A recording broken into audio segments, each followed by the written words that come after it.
Эзо FM. Все тайное станет явным. На радио «За гранью», которое не даст вам скучать. Не спи, замерзнешь. Это актуальные новости, юмор и ваши приветы и поздравления. Не спи, замерзнешь. То, что делает нашу жизнь краше. Не спи, замерзнешь. На радио «За гранью».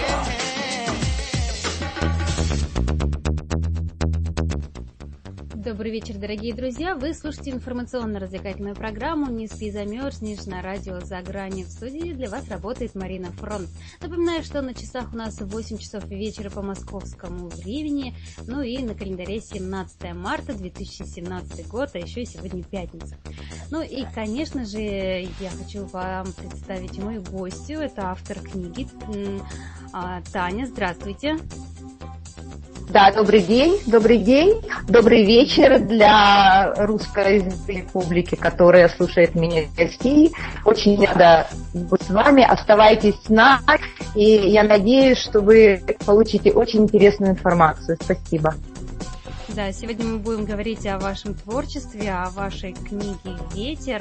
Ну и давайте вот в общих словах для начала, да, нашим слушателям скажем, что же это за книга такая, ну а потом поподробнее разберем и вашу жизнь, и ваше творчество, и саму книжку. Книга «Ветер» – это книга-сборник, это повесть «Ветер» и 14 моих рассказов. Создавалась она, скажем, достаточно долго. Вначале были написаны какие-то рассказы, потом, в общем, эти рассказы, некоторые из них превращались в повести. И я себя пробовала в разных направлениях. Я писала рассказы юмористические, рассказы писала какие-то приключенческие, рассказы любовные. Очень много было разных попыток. Я даже писала рассказы от лица мужчин. У меня есть такие рассказы, которые я писала от первого лица, от лица мужчины. Рассказы были написаны от первого лица, от третьего лица. В общем, я старалась попробовать себя в разных жанрах.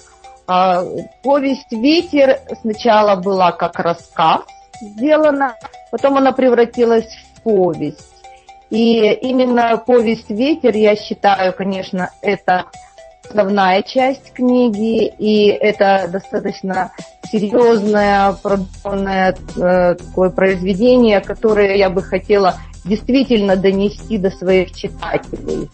И в этой повести очень много переплетений жизненных судеб, которые как бы встретились мне на моем жизненном пути, потому что я провела свое детство в Сибири, потом я училась в Новосибирске, потом я жила 11 лет в Батуми, Грузии, потом я жила в Одессе и 17 лет я живу в Канаде.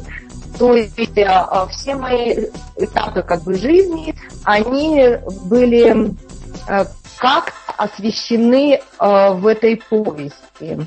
Но основное, конечно, что в этой повести, что я хотела донести до своего читателя, это как бы мой посыл миру, скажем, такое мое убеждение, которое как бы примет сейчас каждый мыслящий человек, это, скажем, борьба как бы против войны.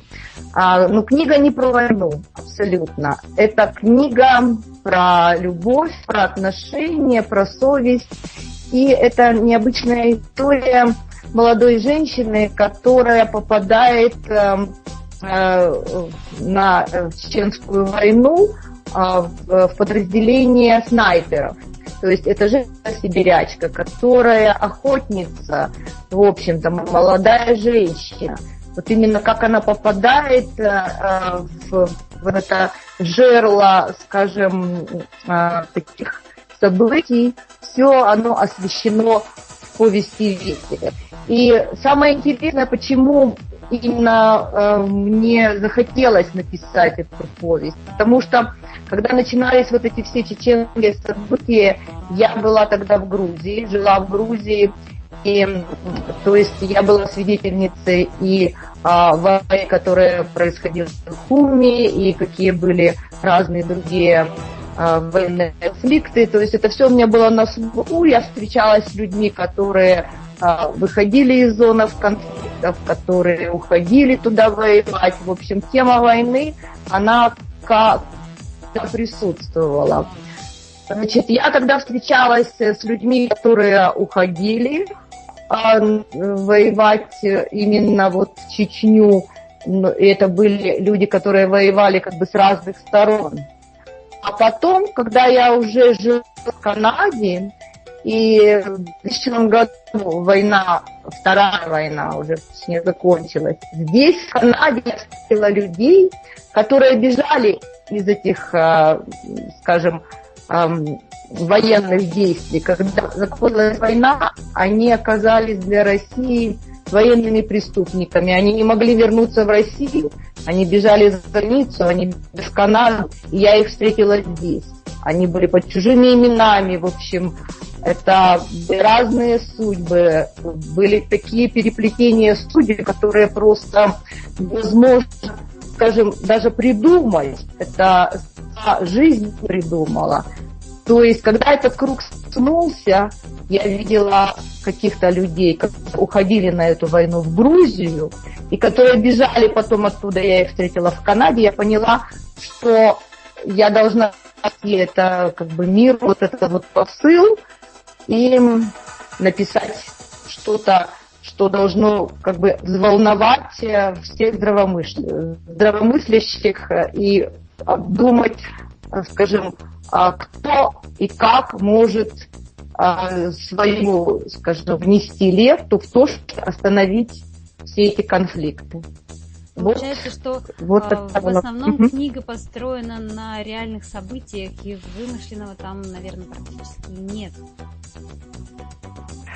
Я скажу, что вымышленного там много, но реальные и реальные, скажем, события там тоже присутствуют. Хотя, в принципе, вот повесть «Ветер», она не про войну, она именно о жизни молодой женщины. Там очень много лирики, очень много романтики, ее взаимоотношения с мужчинами. Вот именно эти 3 мужчины, которые ей встретились, она совершенно молодая, попадает на эту войну, и именно как она туда попадает, это тоже как бы против ее воли, все это получается. Она просто как бы охотница из сибирских мест, из мест, которые мне достаточно знакомы. Я выросла в тех местах, и я знаю как бы вот эти все сибирские места, я знаю охотников, и вот эти охотничьи артели, я тоже там бывала, я видела этих людей. И, то есть, как бы, главная героиня – собирательный образ такой. Вот, как я уже упоминала, это молодая женщина, которая попадает в подразделение снайперов. Было такое подразделение снайперов, они себя называли «Белые колготки». Они воевали на территории Чечни против федеральных войск. И кое-что описано, конечно, из исторических моментов в этой повести, но очень много там лирики, романтики, любви, как бы ее жизни, приключенческих всяких моментов, ну, то есть даже элементы детективного жанра там присутствуют, то есть когда она воевала вместе в этом подразделении со своей, скажем, такой боевой подругой, и потом эта боевая подруга ее оказалась как бы шпионка федеральных войск. Очень многие, кто воевал на сибирской стороне, они работали на федеральные войска. Тоже я встречала таких людей, я встречала людей, которые знали этих людей. В общем, есть много собирательного и есть много вымышленного, то, что я хотела бы именно показать вот какую-то женскую натуру, потому что любой писатель, он в принципе проживает жизнь своих героев, и эти как бы творчество приятно, И этим творчество ответственно, потому что, в общем-то, мы все исподволь воспитываем как-то своих читателей, или мы стараемся донести до них как бы свое чувство, свое видение как бы чего-то, реальности. Вот. Поэтому здесь я еще и показывала какие-то, может быть, свои чувства, свои отношения к разным аспектам жизни. Вот это про повесть «Ветер». Скажем, что-то еще я потом расскажу про рассказы, как они вообще возникли и как они формировались. Но вот именно повесть «Ветер», она, конечно, основная в этой книге, поэтому эта и книга называется «Ветер». И, как я уже говорила, что это мой посыл миру, что это против всех войн, что та война, которая написана, она закончилась. Но идут другие войны, и как бы им нет конца. И раньше мы говорили, знаете, горячие точки. Мы говорили горячая точка, там где-то были какие-то конфликты, она называлась горячей точкой. Сейчас, как мы видим, горячей точкой вообще стал весь мир. И постоянно какие-то террористические акты, войны, которые не кончаются. Поэтому я очень хотела бы, чтобы мой читатель вообще задумался, что он может сделать. Вот что, чтобы остановить эти войны. Вот. Если я как бы... Да. Угу. А с чего началось вот это вот желание написать именно такую книгу? В какой момент, может быть, еще в Грузии у вас посетила такая мысль, что я когда-нибудь об этом напишу? Или вот как все начиналось? Вот эта вот мысль, как зародилась в вашей голове, что вот хочется написать про эту книгу? Знаете, вот именно мысль эта зародилась у меня в Канаде.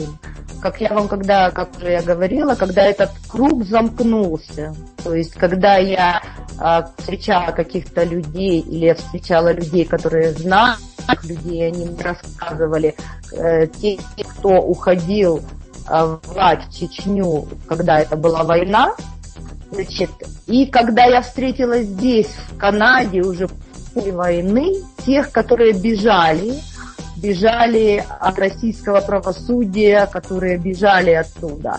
Значит, вот именно в Канаде у меня зародилась вот эта вот мысль. И еще как бы вот и в Канаде, почему я начала писать, потому что я попала в литературно-музыкальную гостиную, у нас здесь есть русская литературно-музыкальная гостиная. В принципе, много русских театров и русских тусовок, бартовских, и вот как-то меня всегда это тянуло, видимо, потому что я постоянно писала какие-то небольшие рассказики.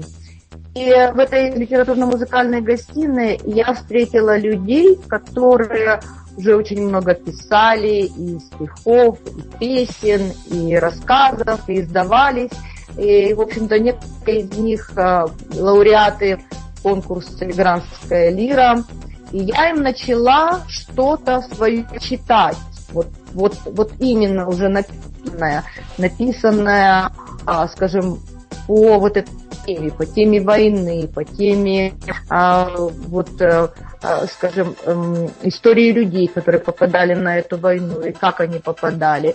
И те люди, которые были в этой гостиной, они мне сказали: ты должна с этим идти к людям, ты должна показывать свое творчество, потому что эта тема, она не может быть где-то тихо обговорена на кухне. Это тема, которая должна быть донесена до всех, должна это показать, потому что это действительно очень интересная история, и она должна дойти до читателей. А вот, в принципе, знаете, когда как бы попадаешь в какую-то среду такую, то обязательно чего-то набираешься интересного от людей, которые несут определенную энергетику. Это, как говорят, когда огурец попадает в банку с солеными огурцами, он как бы просаливается. Но точно так же, как вот я попала в среду пишущих, поющих, мыслящих людей, именно они меня вдохновили на то, чтобы я из рассказа, из небольшого, чтобы я сделала повесть и донесла ее людям, потому что эта тема достаточно серьезная, и она постоянно злободневная, скажем. И как бы я считаю, что если хотя бы один человек, прочитавший мою книгу, задумается над тем, что он может сделать, чтобы как-то внести свою жизненную струю в борьбу за мир, ну, я считаю тогда, что жизнь удалась. Вот скажем так.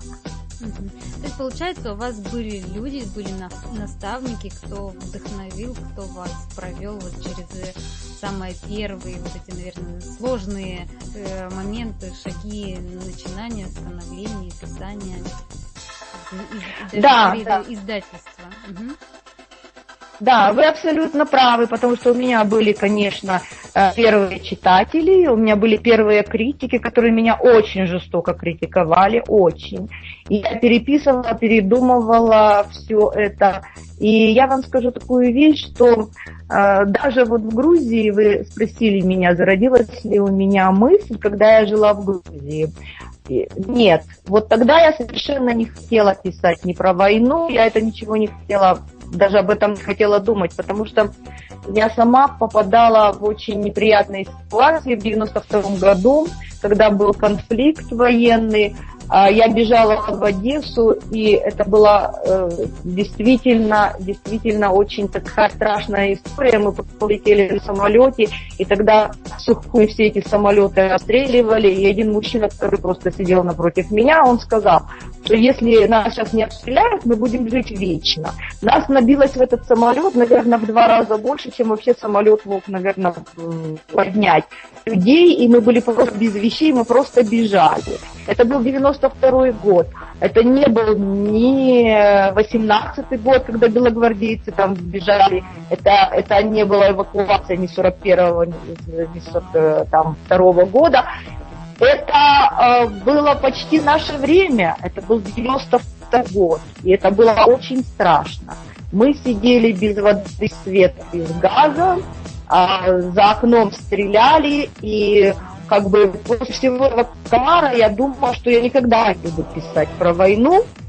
Я думала, что как бы я буду это только в каких-то своих страшных снах вспоминать, потому что я действительно просто почувствовала, что это такое. И вот 9 мая мы, конечно, здесь в Канаде тоже отмечаем, и отмечаем, скажем, очень широко, и поздравляем ветеранов. И у нас есть такая же демонстрация «Бессмертный полк», как она идет в России, точно так же.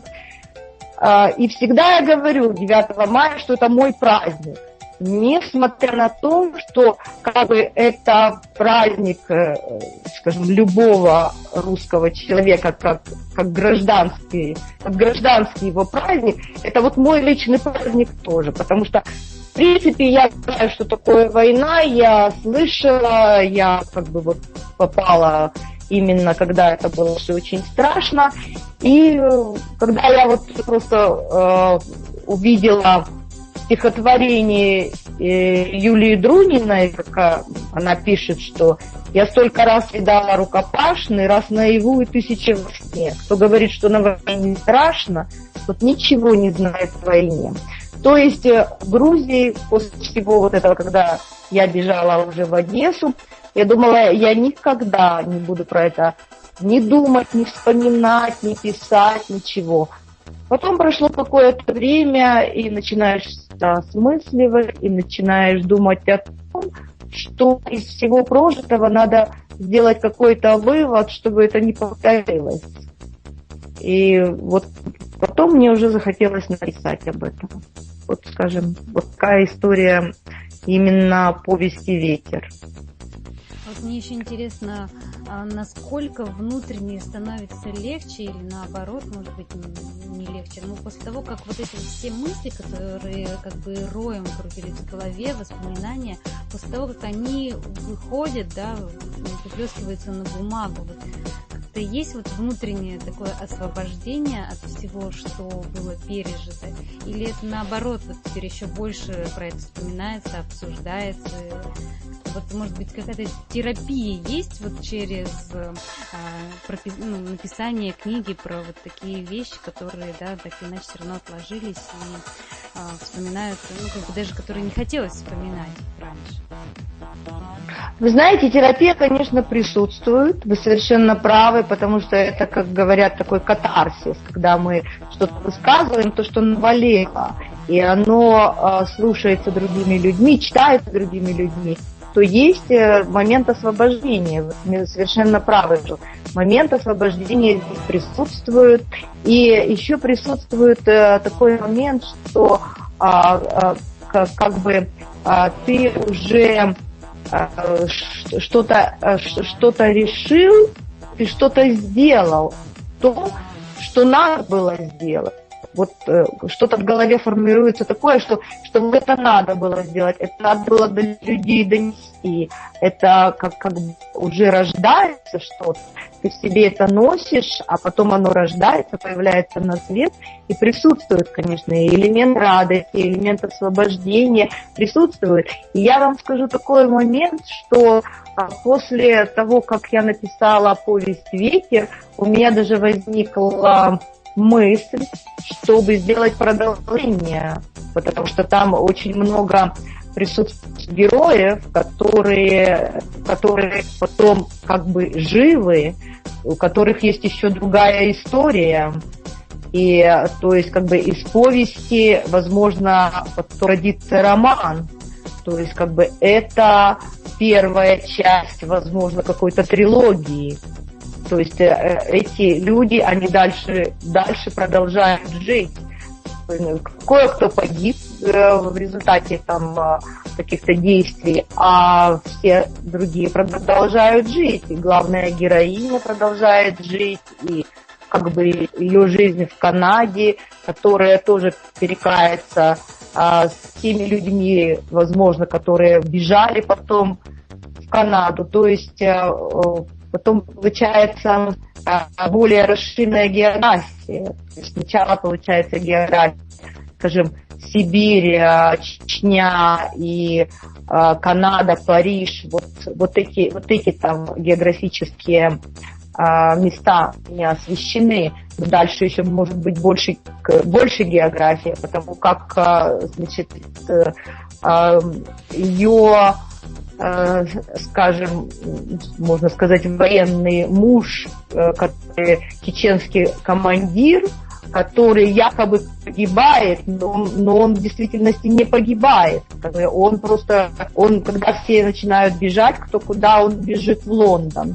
И просто как бы она узнает, что он погибает, но фактически как бы он не погибает. То есть у меня еще много впереди есть работы по разным исследованиям и, скажем, по обдумыванию какого-то сюжета, который, возможно, почти как реальный сюжет представлен. Вот так я вижу еще свои планы по этой повести. Да, и давайте, Татьяна, тогда сразу тоже скажем нашим слушателям, где можно найти вашу книгу, чтобы ознакомиться с ней, почитать ее, куда идти, где искать. Да, книга, она в Amazon. Если вы наберете «Книга «Ветер», Amazon, Таня Трунева», она есть в Amazon, она есть на всех магазинах, которые представляет Ридера, это Липру, и в общем через Amazon можно ее взять в электронном виде и заказать в печатном виде тоже. Очень хорошие иллюстрации сделала, иллюстрации достаточно такие приятные, и которые тоже привлекают внимание, и они очень в тему. Вот поэтому, я думаю, все получат большое удовольствие, читав эту повесть. И также мои 14 рассказов, которые я говорила, я пробовала там себя в разных абсолютно жанрах. И эти рассказы тоже развлекут достаточно читателя, хотя это совершенно другое уже чтиво. Моя книга, она, можно сказать, на любой вкус.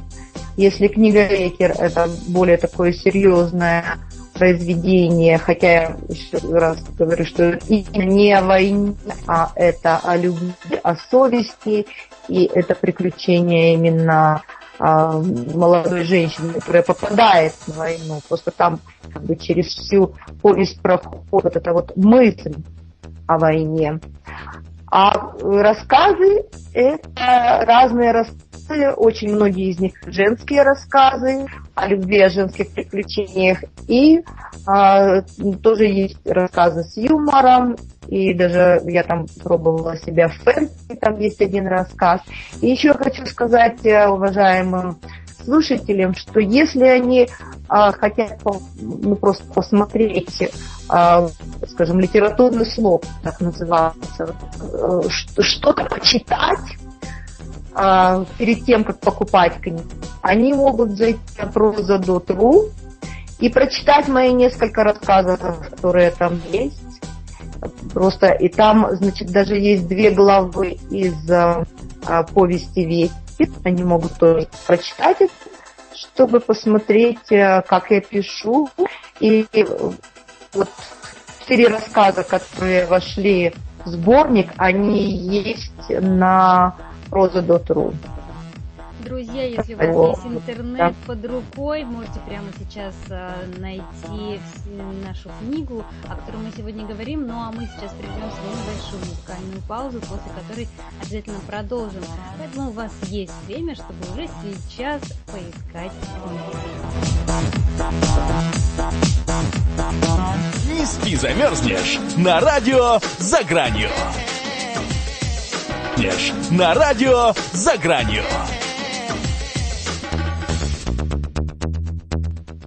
Вы слушаете программу «Не спи, замерзнешь» на радио «За гранью». У микрофона Марина Фронт. И сегодня у меня в гостях автор книги «Ветер» Татьяна. Таня, скажите, вот у вас еще, то есть расскажите нам еще про рассказы, которые тоже есть в этой книге. 14 рассказов в авантюрные любовные сюжеты. Вот немножко поподробнее давайте поговорим и о них. Ну, дорогие слушатели, вы можете мои некоторые рассказы читать, как я вам уже говорила, на proza.ru Татьяна Трунева, и получить просто впечатление от, скажем, от моего авторского почерка, как бы это называется, да? Вот такой рассказ, очень мною любимый, очень-очень. Это грузинская шутка, я вам всем рекомендую ее почитать, потому что как бы ту любовь к Грузии, которую я постоянно ношу в своем сердце, это действительно были незабываемые годы. И это были годы, когда не было войны, когда было все прекрасно, Грузия расцветала. Это были такие 80-е годы, когда я только попала в Грузию. И грузинская шутка – это, конечно, вымышленная история, но она интересная, она развлекающая. И читайте ее, пожалуйста, вы действительно получите удовольствие. История о любви, о приключениях, о Грузии, о грузинском юморе. Это действительно стоит внимания, этот рассказ. Значит, рассказы я писала, как я говорила, от лица мужчин. И вы можете прочитать на proza.ru мой рассказ, который написан от лица мужчины, называется «Рыбалка». Действие происходит уже в Канаде, и как мужчина молодой, который приезжает из Москвы в Канаду, попадает в любовные приключения здесь, в Канаде, и именно такой женщиной, которая, скажем, редкая женщина, она не традиционна ни для русского понятия, ни для канадского понятия, потому что здесь в Канаде есть амиши. Амиши – это как бы как староверы такие, которые, скажем, исповедуют свою определенную религию, они не пользуются электричеством, они не пользуются интернетом, они живут, скажем, обособленно. Еще такое же поселение есть в Пенсильвании, И вот в Канаде, здесь Сан-Джекобсон, город, такой городок, значит, живут эти амиши, которые имеют свои какие-то небольшие такие фабрики, заводики, где все производится только натуральное. И как этот мужчина вообще встретился с этой амишанкой, с этой женщиной, вот достаточно теплое такое повествование о приключениях.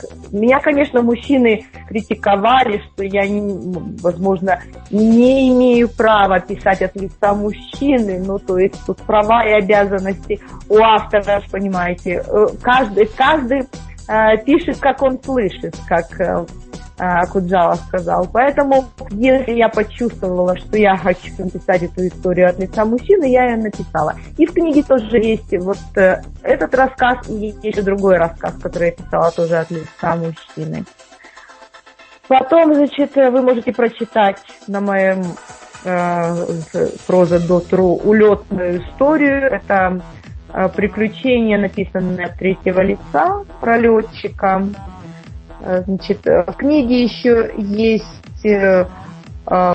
серьезные рассказы. Все они лирические, все они, скажем, про любовь, но есть в них во всех что-то, какой-то посыл читателю, скажем, о совести, о каких-то моментах выбора, о моментах личных отношений, скажем, должны ли мы быть более жертвенны к своим любимым, или мы должны ждать от них чего-то больше, какой-то любви. То есть разные рассуждения о нашем видении, понимании взаимоотношений. «Прощай, Вегас» вы можете тоже этот рассказ прочитать на моей странице proza.ru, который я именно начинаю этот рассказ о своих рассуждениях по поводу творчества. Вообще, что для нас такое творчество? Что именно человек хочет нести что-то читателю, когда он сам очень пережил и перестрадал чего-то. То есть я там даже упоминаю такой момент, что чукчи говорили, что шаманом может быть только тот, кто 10 лет серьезно болел. То есть только после этого он может влиять на человеческие души.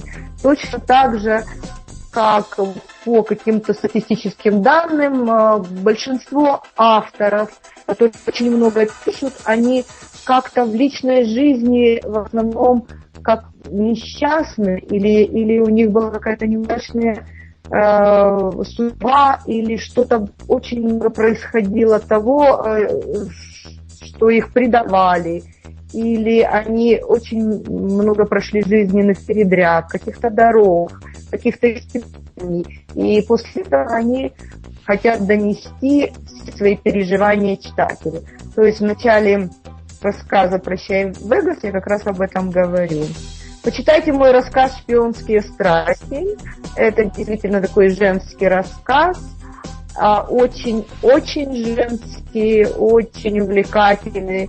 Женщины его любят. Ну и вот другие все мои рассказы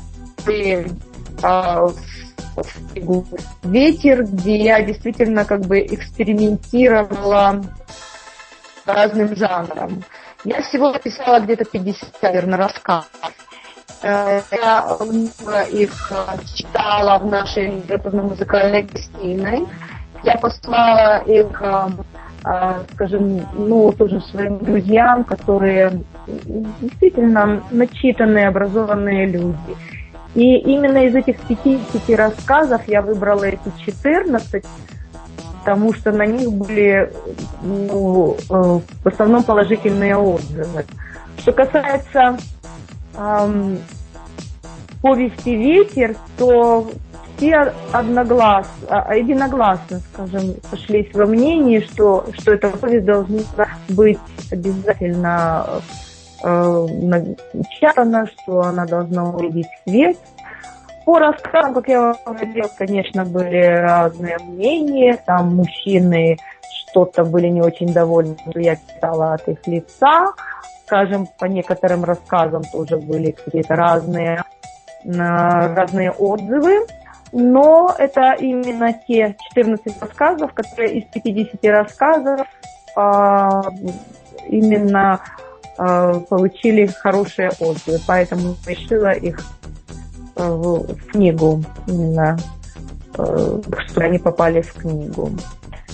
И, как я еще раз говорила, что каждый из моих рассказов это какой-то определенный посыл моему читателю, не только развлекающий, но и посыл читателю, скажем, с какой-то воспитательной целью, то, чтобы читатель продумал, то есть это не то, что какое-то движение или какой-то рассказик такой, вот что-то случилось вот такое. Везде есть моя душа, присутствуют какие-то философские выводы, и то, что я хочу, чтобы помогло в жизни каким-то моим читателям и женщинам, и мужчинам, что-то переосмыслить и сделать свою жизнь лучше. Я считаю, что вот именно цель любого писателя – это сделать жизнь читателей лучше, насыщеннее и, скажем, целеустремленнее. Вот это тоже какой-то мой посыл миру, скажем так. А вот сколько примерно времени занимает создание рассказа? И, например, в какое время суток лучше всего вам их писать? Больше желания просыпается? Желание просыпается совершенно непредсказуемо. Это действительно что-то, какая-то парапсихология, когда как будто кто-то навеивает, и начинаешь писать. Начинаешь сначала писать о каких-то реальных событиях, потом это обрастает творческой фантазией, и каждый рассказ пишется достаточно долго. Сначала он пишется, какой-то, как называемый такой скелет, потом переписывается, а потом еще что-то дополняется, добавляется. И вот в Канаде я 17 почти лет, и вот сначала были написаны какие-то первые рассказы, потом они несколько раз переписывались, что-то дополнялось еще, потому что каждый писатель, он постоянно растет, он постоянно развивается, и потом уже приходит такое время, когда понимаешь, что вот оно насыщение, и вот оно уже действительно родилось, и надо его подать миру. Вот так. Поэтому нет срока какого-то, вот сколько бы они писались. То есть, когда есть тема, и эта тема интересна, она, конечно, пишется и пишется. И все мои рассказы, они как бы про разное место, где когда-то я жила.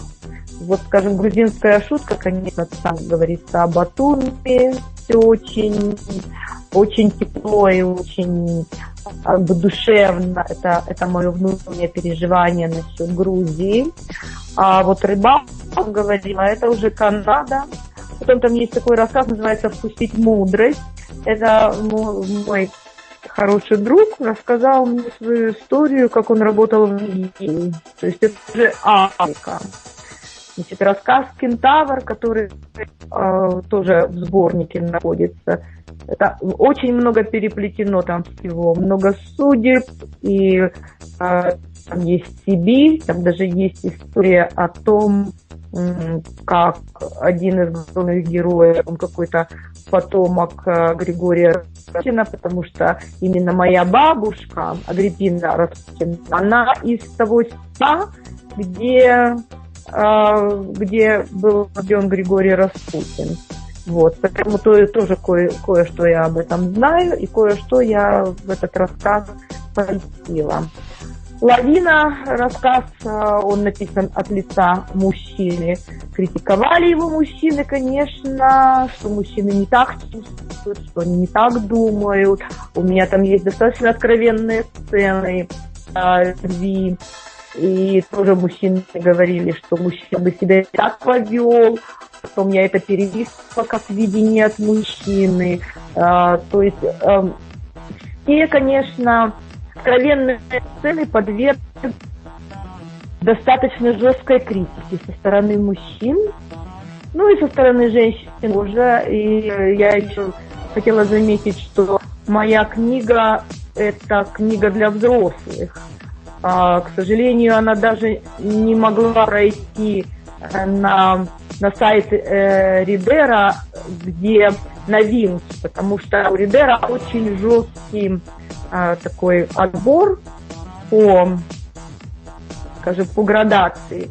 Если книга 18+, она не выставляется на сайт новинки. Вот мне бы очень хотелось попасть на сайт новинки, но они мне написали, что так как у вас очень много откровенных сцен и даже нецензурной лексики, которую там, конечно, они пропустили, готовчие, то мы не можем вас поставить на сайт новинки. То есть как бы много чего-то откровенного там есть. И, конечно, когда это было написано от лица мужчин, я получала там, конечно, критику.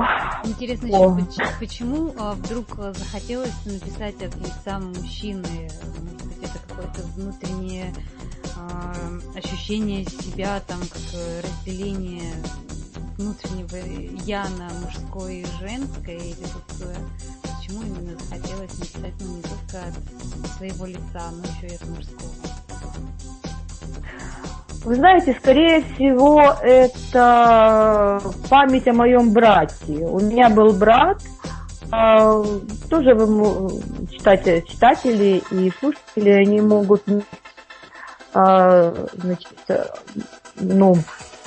информацию о моем брате. Это Алексей Фишев, который трагически погиб. Он был лидером группы «Оргазм Нострадамуса». Была такая группа. И он погиб достаточно молодой.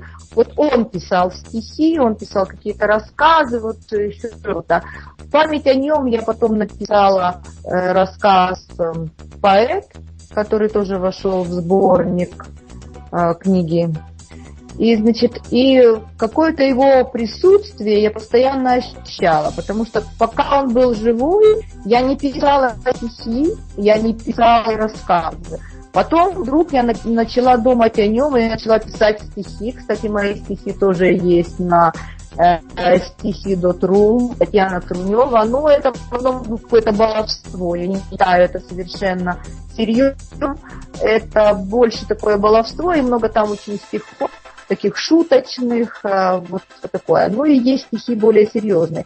И потом я все время думала, вот как бы он что-то написал, как бы он мне что-то рассказал. Это больше, скажем, память о моем брате. И даже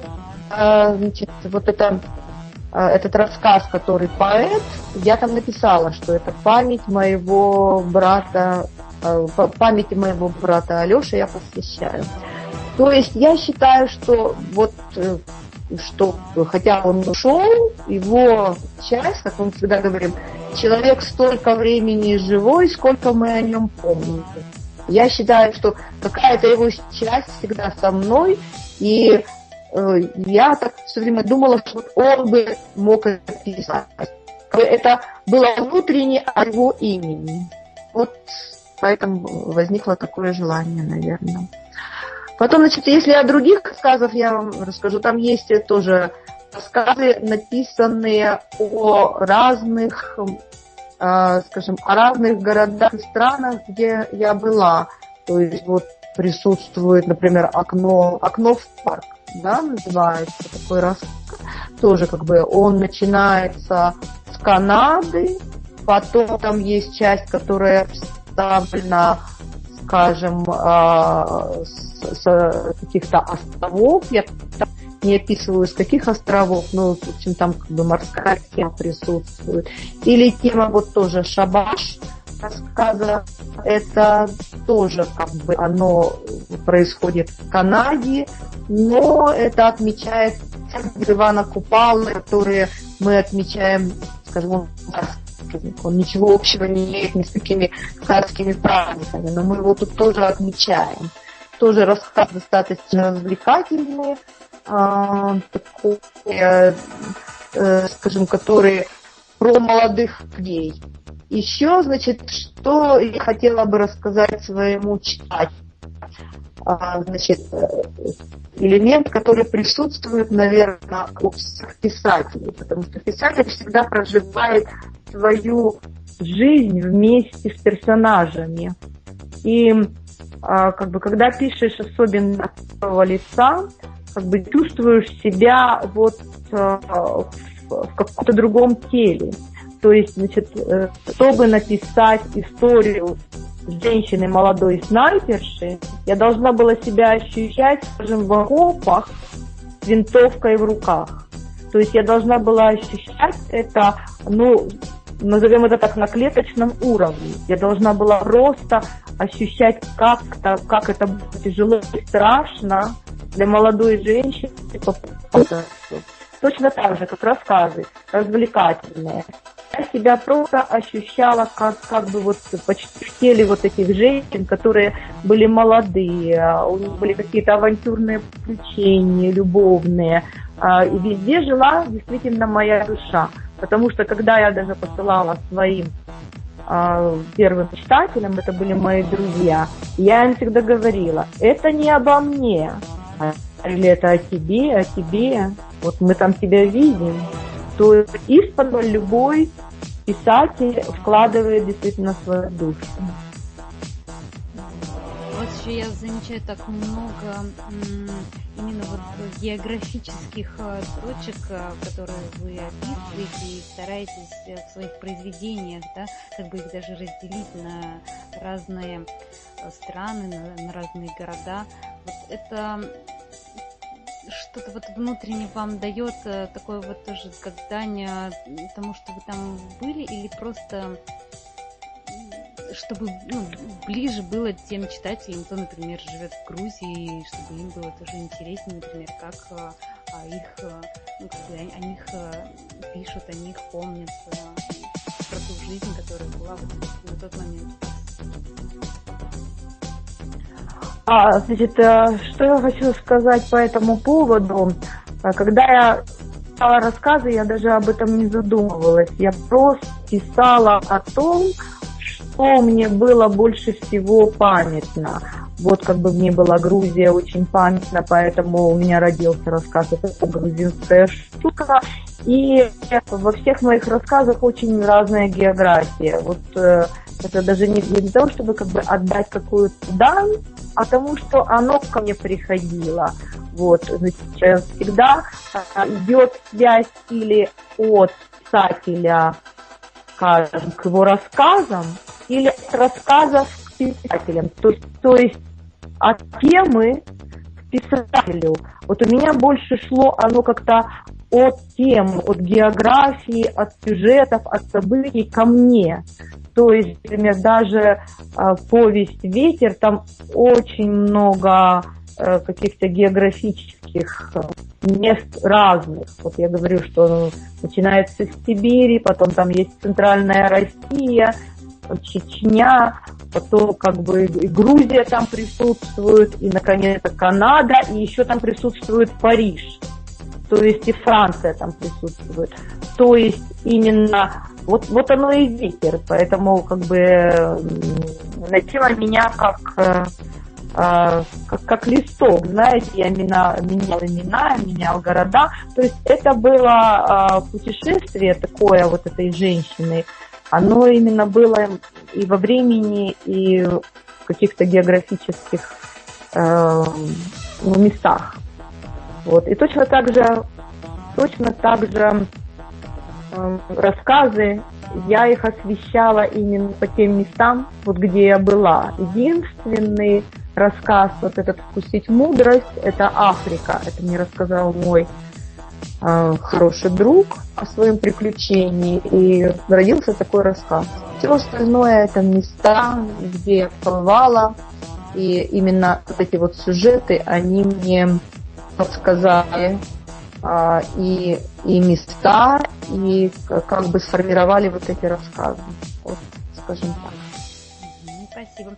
Дорогие друзья, пожалуйста, активнее налетайте на интернет, ищите книгу «Ветер» Татьяны, ну и, конечно же, пишите обратную связь, автору всегда интересно узнать, как вам произведение. Спасибо, Татьяна, мы желаем вам творческих успехов и, конечно же, превратить повесть «Ветер» в роман. Это очень даже интересная идея, когда вы рассказывали, она мне даже самой тоже очень заинтересовала, так что я думаю, это верный такой путь, который вы себе наметили. Вот, спасибо вам, Татьяна, спасибо и творческих успехов вам. Ну а мы с вами, друзья, услышимся уже на следующей неделе. Это была программа «Не спи, замерзнешь» на радио «За гранью», и в студии для вас работала Марина Фронт. Всем пока-пока. Да, спасибо, Марина, большое. Спасибо. Спасибо, всего хорошего.